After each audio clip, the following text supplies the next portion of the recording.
One day, a boy named Asahi comes home from school and sees 5 girls inside his house, which are all girls he encountered in weird situations earlier. Aoi, Karin, Ilya, Amelia, and even their teacher Mongfa. Asahi doesn't know what is going on, but the life of him living with 5 beautiful girls started. One day, while they were all at school, a bunch of flying machines started attacking all men in the city, exploding their private parts and making them unable to reproduce. Asahi asks where Karin is, and apparently she is on top of the roof, holding a wand. She spins the wand and turns into a magical girl. While transforming, Asahi is standing behind her, confused about what's happening to her. She looks back in embarrassment. Then, a strange animal pops out saying, "I guess there's not hiding it anymore." Asahi asks what's going on, but the animal says we'll explain later. Karin then asks Asahi to touch her things. Asahi says no, but the animal throws him at her, and he ends up touching them aggressively. Karin's love power goes up from this, and she says thank you and flies off. She then uses an ability and blasts the machine. They think they defeated it,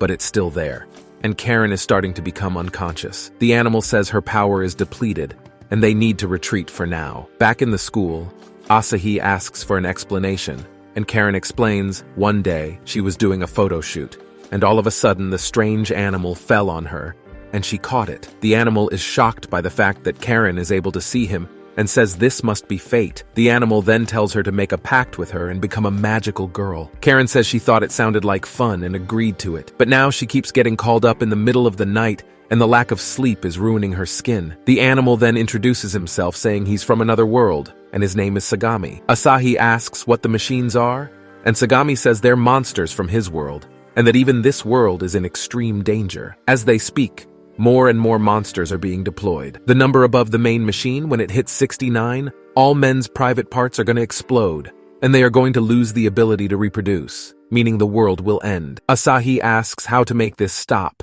and Sagami says he needs to use Karin's power to destroy the main machine. For that, she has to collect what is called the power of dreams. Asahi asks what that is, and as the animal is explaining, he gets interrupted by another explosion, and the screen in the room turns into the news with an emergency broadcast. Apparently all of the troops that the government is sending are getting wiped out easily. Asahi says we need to hurry and get the power of dreams, and Sagami says we need your help for that, and Asahi says he'll do whatever.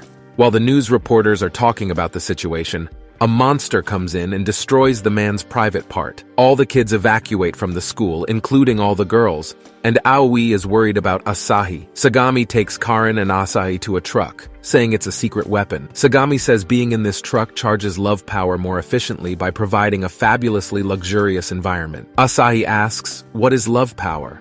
And Sagami explains it's collected when a person you love makes your heart race. He then says he wants Asahi and Karin to go in there and match with each other. They are both confused about what that means, but Sagami whispers it to Karin, and she says, I got it. Sagami then tells them to get in, then disappears. They find a big bar, which the objective is to fill that up with love power. Karin then starts stripping, and Asahi feels uncomfortable saying, what are you doing? She then says it's obvious what's going on. They're going to make love together, which is a great way to rapidly build up love power. He says you're only supposed to do that with someone you love, but she says, I love you, Asahi. He asks how she has been collecting power up until now, and she says she's been peeking at him in the bath and smelling his clothes.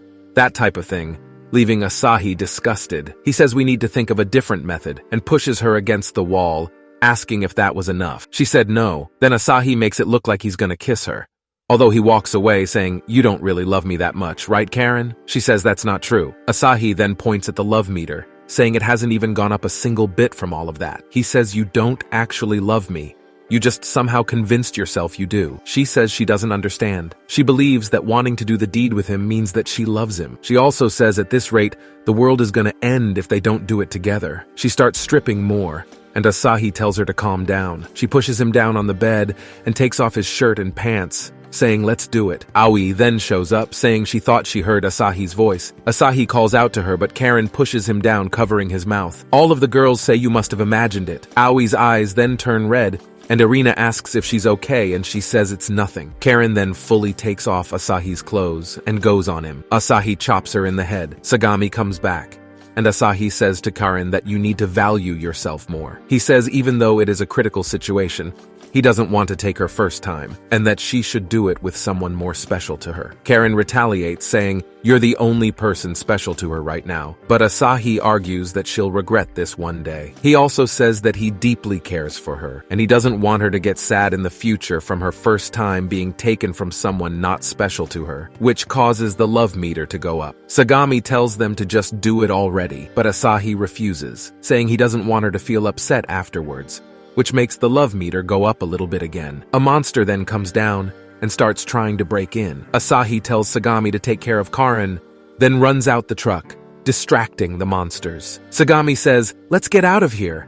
But Karen interrupts him, saying her heart feels warm, thinking about Asahi. The love meter then raises to the max, and she starts glowing. Asahi is about to get hit by a monster, but big shining lights come from Karen, destroying them. She then flies off, using her abilities to defeat more monsters.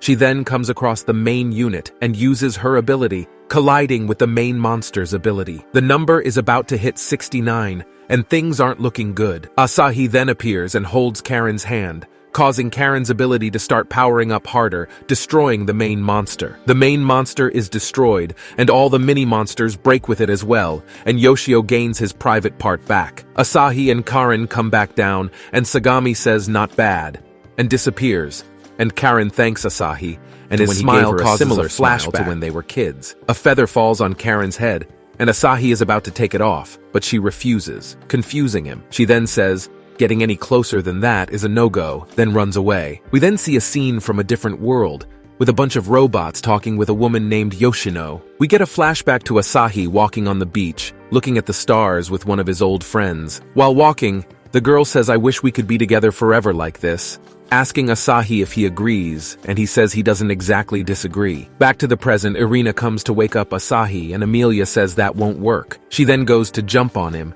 but he quickly moves out of the way. The two girls say hurry up and get ready. The others are waiting. Asahi is confused, but then realizes today is the day they're going to the beach. Yoshio tells everyone that we're going to his family's private beach. For some reason, Aoi isn't with them, but none of them mention it at all, like they fully forgot about her. Irina is super excited as she's never seen the beach before, and Asahi asks what about Mongfa, and she says she's done infiltration missions starting in the sea, surprising Asahi. Karen tells Irina that there are weird creatures in the ocean, and Amelia adds they'll do unspeakable things to her, scaring Irina. Yoshio tells everyone to shut up. Their ride comes, and Yoshio calls the car over, but then he gets run over. They arrive at the beach and their vacation house. Mongfa says, "Is it really okay to leave Yoshio behind like that?" And Karen says the driver said it's fine, so whatever. They come to the beach, and Mongfa sets up her area while the others go in the water.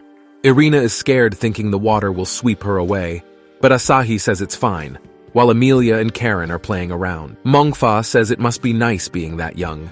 Since Asahi usually just calls her teacher instead of Mongfa, she tells him to call her by her actual name, but Asahi is too embarrassed. Amelia shoots at them, telling them no flirting by yourselves. Karen shoots her water gun at Mongfa, which was a big mistake, as she then knocks Karen out with water. They all start playing around in the ocean together. As Mongfa walks away, Karen calls out to her, asking if she's already tired, talking about how old she is. This was another mistake from Karen, as Mongfa starts walking towards her, laughing as she runs away. While running away, she sees a sign saying no bathing suits are allowed here, and on the count of 3, they all throw off their clothes, although they did Asahi a little dirty, making Bro wear a whole helmet so he doesn't see them. Asahi gets mad and starts chasing them. He jumps on Irina, but she lands a punch on him. They then fully put him in the ground beside a watermelon and start playing a game.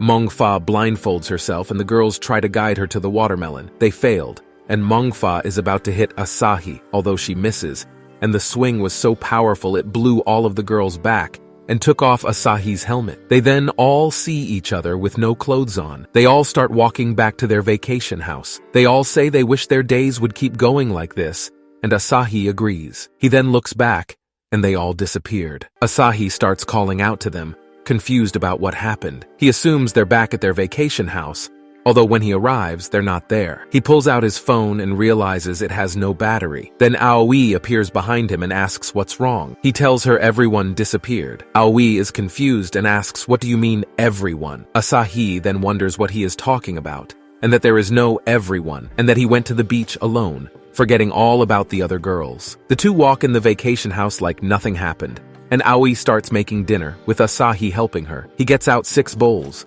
but then Aoi asks him why he got 6 instead of 2, and he is confused on why he did 2, saying, "Oops," and putting the 4 extras away. He then drops one of the bowls, and they start cleaning it up together. Asahi goes to throw out the pieces, and Aoi sees Yoshio calling, and she declines it. Aoi is trying to get the fire to start, and Asahi helps out by starting it. Yoshio then calls again, and Aoi breaks the phone and throws it out. Asahi asks if something happened, as he heard something break, but she tells him he's just imagining it. Dinner is ready, and Asahi realizes the clock isn't moving at all, and Aoi says it must be broken. They start eating and enjoy their food together. When finished, they sit together on the couch. Aoi talks about how it's so quiet, and this makes Asahi almost remember how it's so loud, and how loud the rest of the girls were. But Aoi interrupts him, saying, "Let's go on a walk." Asahi says she wants to talk to Aoi, but she ignores him, saying, "We're going somewhere special." They arrive at a big sakura tree, and she tells him that she loves him. She starts walking towards him, saying only, "Look at me forever."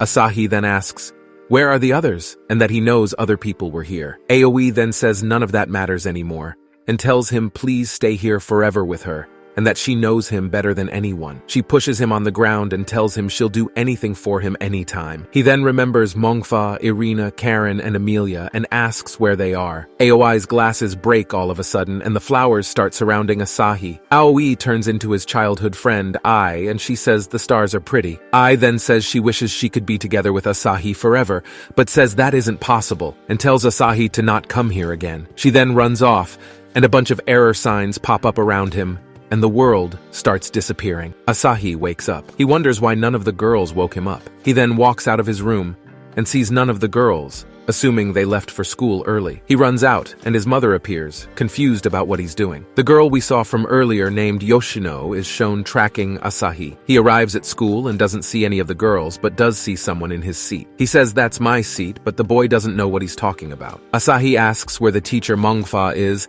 and where the other girls are, but the boy has no clue what he's talking about. He runs out and bumps into two girls, and they say, "Isn't that the boy who's been absent from school for ages?" He runs to the sakura tree he originally met Aoi at, but now it's just a normal tree. Yoshino then finds Asahi and says hi. Asahi freaks out and asks, "Who are you?" But she then holds up a screen of Yoshio. She takes Asahi with her in a car and tells him everything will make sense soon. They arrive at the place they were heading, and Yoshino hides with Asahi from a man, which we don't know. They run to her room, and Asahi asks where all the girls are, but Yoshino just tells him to sit down on that chair. Asahi sits down, but immediately gets up saying this is silly, and that if the other girls aren't here, he's leaving. She tells him to calm down and introduces herself. She then shows him a screen of a virtual test called AOI, which makes him remember looking at it on his phone, where the test said if he partakes in it, he will live in a virtual world with a bunch of girls. He also gets a flashback to when he got accepted to the test from Yoshino. What is happening? Stay tuned for part 3 to find the truth to this.